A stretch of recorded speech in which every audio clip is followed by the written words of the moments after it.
వంకర అన్న సామెత చైనాకు అతికినట్లుగా సరిపోతుందా? భారత్ ను నేరుగా ఎదుర్కొనే ధైర్యం లేక దొంగ యుద్ధం చేస్తోందా? లదాఖ్ భూభాగంలో కౌంటీల ఏర్పాటు వెనుక డ్రాగన్ కుతంత్రమేంటి? ప్రపంచానికి కనిపించని పరోక్ష సమరానికి వ్యూహం రచిస్తోంది. దీన్ని భారత్ ఎలా ఎదుర్కోబోతోంది?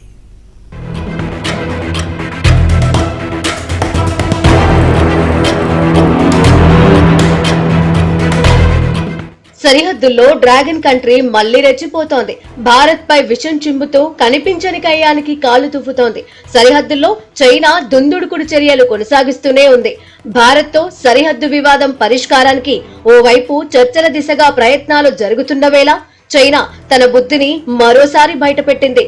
అంతకుముందు అరుణాచల్ ప్రదేశ్ లో కౌంటీలను ఏర్పాటు చేసి కయ్యానికి కాలు దువ్విన డ్రాగన్ కంట్రీ ఇప్పుడు తన దృష్టిని లడాక్ మీద వేసింది. లడాక్ భూభాగంలో అక్రమంగా కౌంటీలను ఏర్పాటు చేస్తోంది. అయితే ఇలాంటి దురాక్రమణను సహించబోమంటూ భారత్ తీవ్ర ఆగ్రహం వ్యక్తం చేసింది. తమ భూభాగాన్ని చైనా ఆక్రమించడాన్ని భారత్ ఎన్నటికీ అంగీకరించబోదని గట్టి వార్నింగ్ ఇచ్చింది. అంతకుముందు 2 నెలల క్రితం తూర్పు లడాక్ లోని line of actual control LAC సమీపంలో చైనా సైనిక విన్యాసాలు నిర్వహించింది. అత్యాధునిక సైనిక technology, all terrain vehicles, unmanned systems, డ్రోన్లు, ఎక్సోస్కెలిటన్స్ వంటి వాటిని ఈ విన్యాసాల్లో వినియోగిస్తున్నారు.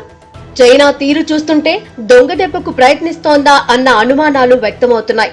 భారత్ భూటాన్ సరిహద్దుల్లో కొంత భూభాగాన్ని నెమ్మదిగా ఆక్రమించుకోవడం, దక్షిణ చైనా సముద్రంలోని కొన్ని దీవుల్లో పాగా వేసి అవి తమవేనని దబాయించడం చైనా సమర వ్యూహంలో భాగంగా కనిపిస్తున్నాయి. ఇప్పటికే భారత్, అమెరికా సహా పలు ఐరోపా దేశాలపై చైనా సైబర్ యుద్ధం సాగిస్తోంది.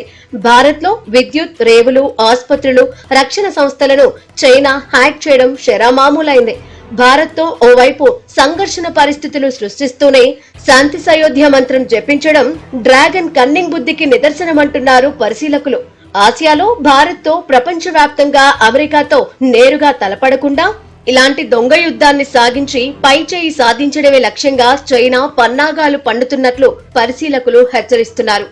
సరిహద్దుల్లో చైనా దొంగ బుద్ధి చూపిస్తున్న వేళ ఇరు దేశాల మధ్య సంబంధాలపై భారత విదేశాంగ మంత్రి జయశంకర్ కీలక వ్యాఖ్యలు చేశారు.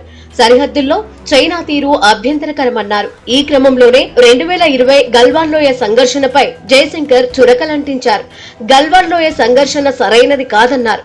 ఇది ఇరు దేశాల మధ్య ఉద్రిక్తతలను మరింత పెంచిందన్నారు. అటు రాబోయే కాలంలోనూ 2 దేశాల మధ్య కొన్ని సమస్యలు ఉంటాయని జయశంకర్ అంచనా వేశారు. అయితే వాటిని పరిష్కరించే మార్గాలు కూడా ఉన్నాయని వ్యాఖ్యానించారు. దాయాది దేశాలైన చైనా, పాకిస్తాన్లు ఒక్కటిగా చేరి మన దేశాన్ని టార్గెట్ చేస్తున్నాయి. ఇలాంటి కుటిల వ్యూహాన్ని ఎదుర్కోవాలంటే భారత్ తన సైబర్, గూఢాచారి వ్యవస్థలను బలోపేతం చేసుకోవాలంటున్నారు రాజకీయ పరిశీలకులు. చురుకైన సైనిక, దౌత్య వ్యూహాలకు పదును పెట్టాలంటున్నారు. ఇప్పటికే అంతర్జాతీయ వేదికలపై చైనా, పాక్ వైఖరిని ఎండగడుతూ గట్టి షాక్ ఇస్తోన్న భారత్ రానున్న కాలంలో మరింత ధీటైన ప్రణాళికలతో ముందుకెళ్లాల్సిన అవసరం ఉందంటున్నారు.